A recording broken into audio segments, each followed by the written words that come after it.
Chapter 14. My phone rings. I pick it up to see who it is and I'm a little taken aback. It's the first time Ryle has ever called me. We always just text. How odd to have a boyfriend for over 3 months that I've never once spoken to on the phone. Hello. Hey, girlfriend, he says. I smile cheesily at the sound of his voice. Hey, boyfriend. Guess what? What? I'm taking the day off tomorrow. Your floral shop doesn't open until 1 o'clock on Sundays. I'm on my way to your apartment with 2 bottles of wine. You want to have a sleepover with your boyfriend and have drunken sex all night and sleep until noon. It's really embarrassing what his words do to me. I smile and say, guess what? What? I'm cooking you dinner. And I'm wearing an apron. Oh yeah. He says. Just an apron. And then I hang up. A few seconds later, I get a text message. Ryle, pic, please. Me, get over here and you can take the picture yourself. I'm almost finished preparing the casserole mixture when the door opens. I pour it into the glass pan and don't turn around when I hear him walk into the kitchen. When I said I was just wearing an apron, I meant it. I'm not even wearing panties. I can hear him suck in a rush of air when I reach over to the oven and stick the casserole inside. I might reach a little too far for show when I do it. When I close the oven, I don't face him. I grab a rag and start wiping down the oven, making sure to sway my hips as much as possible. I squeal when I feel a piercing sting on my right butt cheek. I spin around and Ryle is grinning, holding 2 bottles of wine. Did you just bite me? He gives me an innocent look. Don't tempt the scorpion if you don't want to get stung. He eyes me up and down while he opens one of the bottles. He holds it up before he pours us a glass and says, it's vintage. Vintage, I say with mock impression. What's the special occasion? He hands me a glass and says, I'm going to be an uncle. I have a smoking hot girlfriend. And I get to perform a very rare, possibly once-in-a-lifetime craniophagus separation on Monday. A crania what? He finishes off his glass of wine and pours himself another one. Craniophagus separation. Conjoint twins, he says. He points to a spot on the top of his head and taps it. Attached right here. We've been studying them since they were born. It's a very rare surgery. Very rare. For the first time, I think I'm genuinely turned on by him as a doctor. I mean, I admire his drive. I admire his dedication. But seeing how excited he is about what he's doing for a living is seriously sexy. How long do you think it'll take? I ask. He shrugs. Not sure. They're young, so being under general anesthesia for too long is a concern. He holds up his right hand and wiggles his fingers. But this is a very special hand that has been through almost $500,000 worth of specialty education. I have a lot of faith in this hand. I walk over to him and press my lips to his palm. I'm a little fond of this hand, too. He slides the hand down to my neck and then spins me so that I'm flush against the counter. I gasp, because I wasn't expecting that. He pushes himself against me from behind and slowly slides his hand down the side of my body. I press my palms into the granite and close my eyes, already feeling the rush of the wine. This hand, he whispers, is the steadiest hand in all of Boston. He pushes on the back of my neck, bending me further over the counter. His hand meets the inside of my knee and he glides it upward. Slowly. Jesus. He pushes my legs apart, and then his fingers are inside me. I moan and try to find something to hold on to. I grip the faucet, just as he begins to work magic. And then, just like a magician, his hand disappears. I hear him walking out of the kitchen. I watch as he passes the front of the counter. He winks at me, downs the rest of his glass of wine and says, I'm gonna take a quick shower. What a tease. You asshole. I yell after him. I'm not an asshole. He yells from my bedroom. I'm a highly trained neurosurgeon. I laugh and pour myself another glass of wine. I'll show him who the tease really is. I'm on my 3rd glass of wine when he walks out of my bedroom. I'm on the phone with my mother, so I watch him from the couch as he makes his way to the kitchen and pours himself another glass. That is some seriously good wine. What are you doing tonight? My mother asks, I have her on speakerphone. Ryle is leaning against a wall, watching me talk to her. Not much. Helping Ryle study.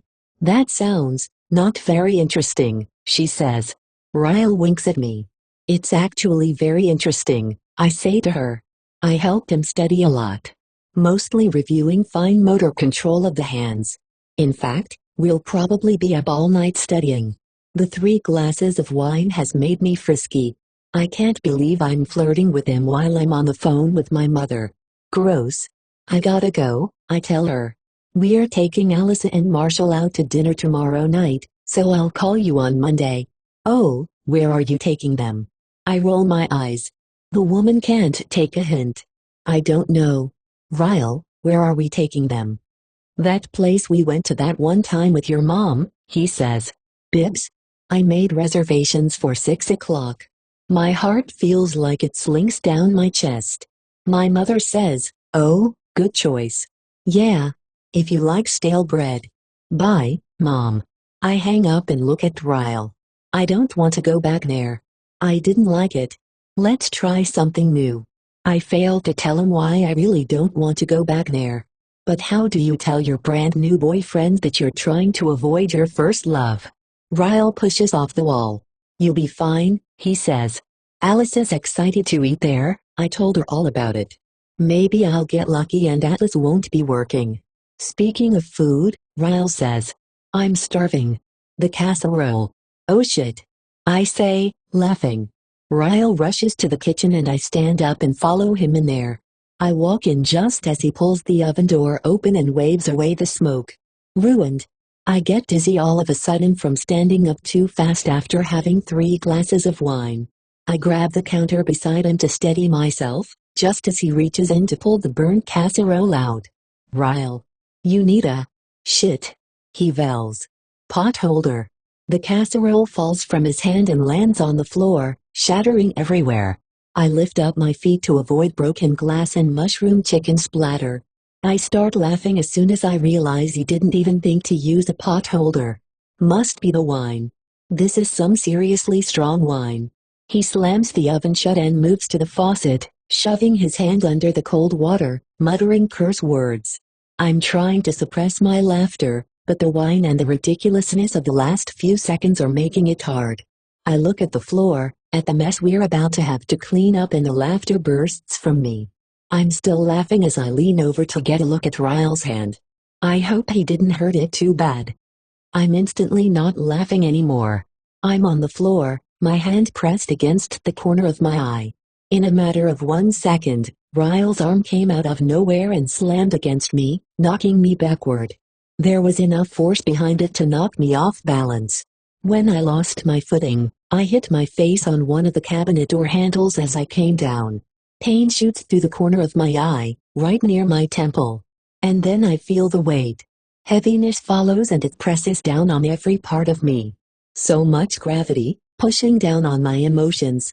Everything shatters. My tears, my heart, my laughter, my soul. Shattered like broken glass, raining down around me. I wrap my arms over my head and try to wish away the last 10 seconds. God damn it, Lily, I hear him say. It's not funny. This hand is my fucking career. I don't look up at him. His voice doesn't penetrate through my body this time. It feels like it's stabbing me now, the sharpness of each of his words coming at me like swords. Then I feel him next to me, his goddamn hand on my back rubbing. Lily, he says. Oh, God. Lily. He tries to pull my arms from my head, but I refuse to budge. I start shaking my head, wanting the last 15 seconds to go away. 15 seconds. That's all it takes to completely change everything about a person. 15 seconds that we'll never get back. He pulls me against him and starts kissing the top of my head. I'm so sorry. I burned my hand. I panicked. You were laughing and... I'm so sorry, it all happened so fast. I didn't mean to push you, Lily, I'm sorry. I don't hear Ryle's voice this time. All I hear is my father's voice. I'm sorry, Jenny. It was an accident. I'm so sorry. I'm sorry, Lily. It was an accident. I'm so sorry. I just want him away from me. I use every ounce of strength I have in both my hands and legs, and I force him the fuck away from me. He falls backward, onto his hands. His eyes are full of genuine sorrow, but then they are full of something else. Worf? Panic? He slowly pulls up his right hand and it's covered in blood. Blood is trickling out of his palm, down his wrist. I look at the floor, at the shattered pieces of glass from the casserole dish. His hand. I just pushed him onto glass. He turns around and pulls himself up.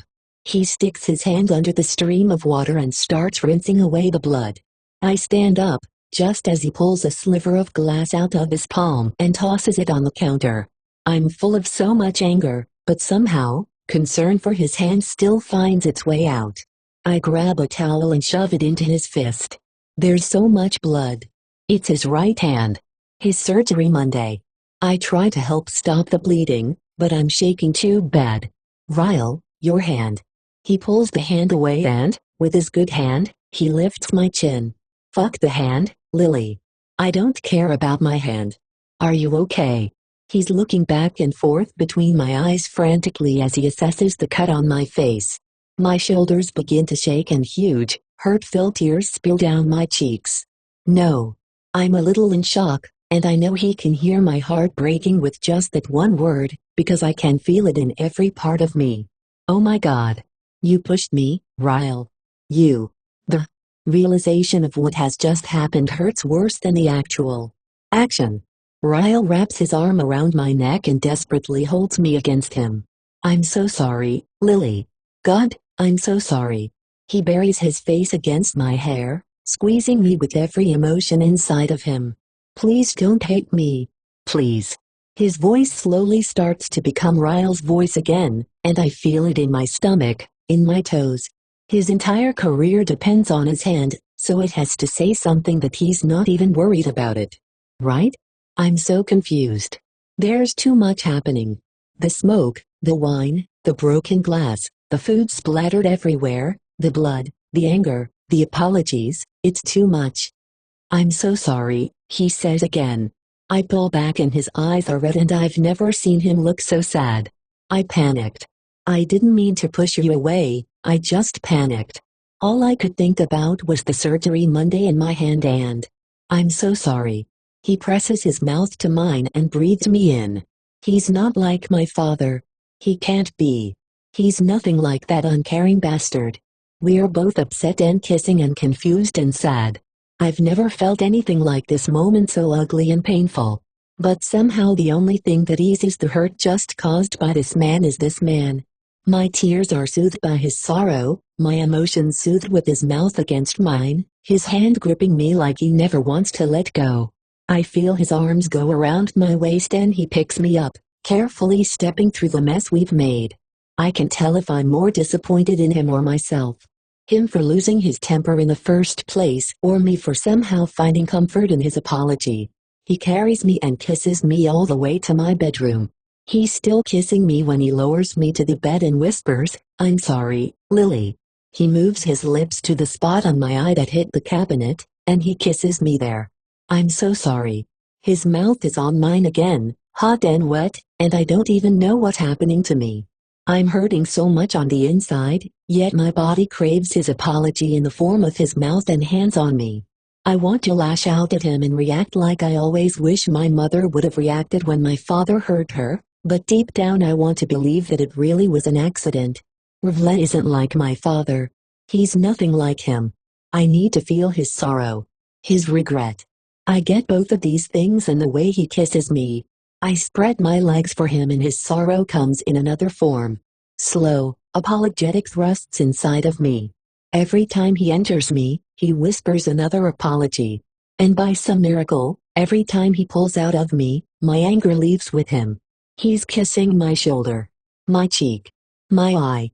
He's still on top of me, touching me gently. I've never been touched like this. With such tenderness. I try to forget what happened in the kitchen, but it's everything right now.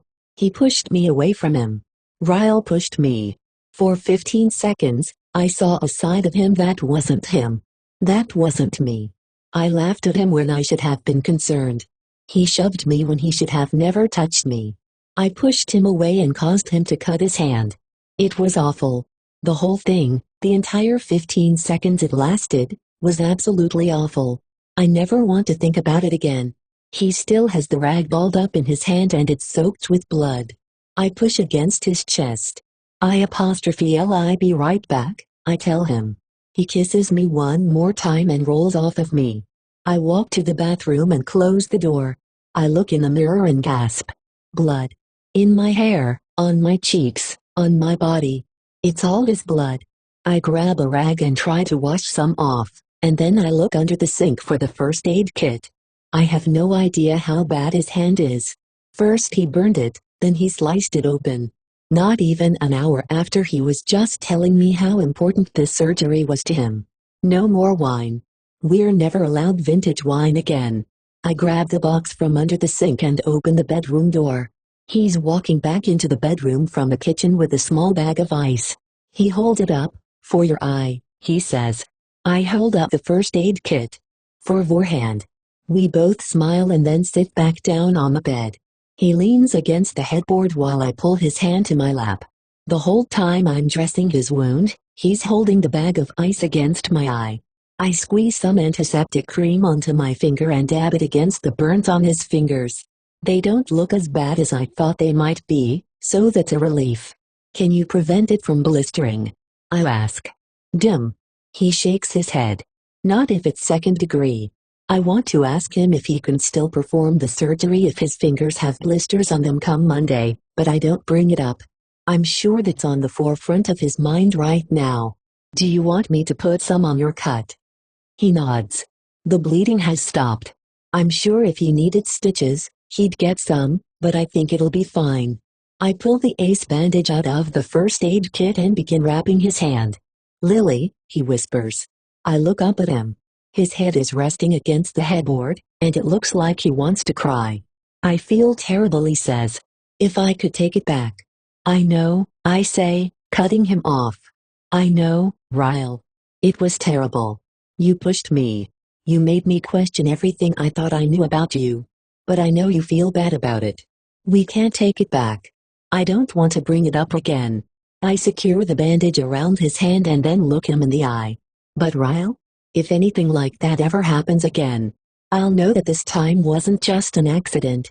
And I'll leave you without a second thought. He stares at me for a long time, his eyebrows drawn apart in regret. He leans forward and presses his lips against mine. It won't happen again, Lily. I swear. I'm not like him. I know that's what you're thinking, but I swear to you. Quotation mark. I shake my head, wanting him to stop. I can't take the pain in his voice. I know you're nothing like my father, I say. Just, please. Don't ever make me doubt you again. Please. He brushes hair from my forehead. You're the most important part of my life, Lily. I want to be what brings you happiness, not what causes you to hurt. He kisses me and then stands up and leans over me, pressing the ice to my face. Hold this here for about 10 more minutes. It'll prevent it from swelling. I replace his hand with mine. Where are you going? He kisses me on the forehead and says, to clean up my mess. He spends the next 20 minutes cleaning the kitchen. I can hear glass being tossed into the trash can, wine being poured out in the sink. I go to the bathroom and take a quick shower to get his blood off of me, and then I change the sheets on my bed. When he finally has the kitchen cleaned up, he comes to the bedroom with a glass. He hands it to me. It's soda, he says. The caffeine will help. I take a drink of it and feel it fizz down my throat. It's actually the perfect thing. I take another drink and set it on my nightstand. What's it help with? The hangover. Ryle slides into bed and pulls the covers over us. He shakes his head. No, I don't think soda actually helps anything. My mom just used to give me a soda after I'd had a bad day, and it always made me feel a little better. I smile. Well, it worked. He brushes his hand down my cheek, and I can see in his eyes and in the way he touches me that he deserves at least one chance at forgiveness. I feel if I don't find a way to forgive him, I'll somewhat be placing blame on him for the resentment I still hold for my father. He's not like my father. Ryle loves me. He's never come out and said it before, but I know he does. And I love him. What happened in the kitchen tonight is something I'm confident won't happen again. Not after seeing how upset he is that he hurt me. All humans make mistakes. What determines a person's character aren't the mistakes we make. It's how we take those mistakes and turn them into lessons rather than excuses. Ryle's eyes somehow grow even more sincere and he leans over and kisses my hand. He settles his head into the pillow and we just lie there, staring at each other, sharing this unspoken energy that fills all the holes the night has left in us. After a few minutes, he squeezes my hand. "Lily," he says, brushing his thumb over mine. "I'm in love with you." I feel his words in every part of me. And when I whisper, "I love you, too," it's the most naked truth I've ever spoken to him.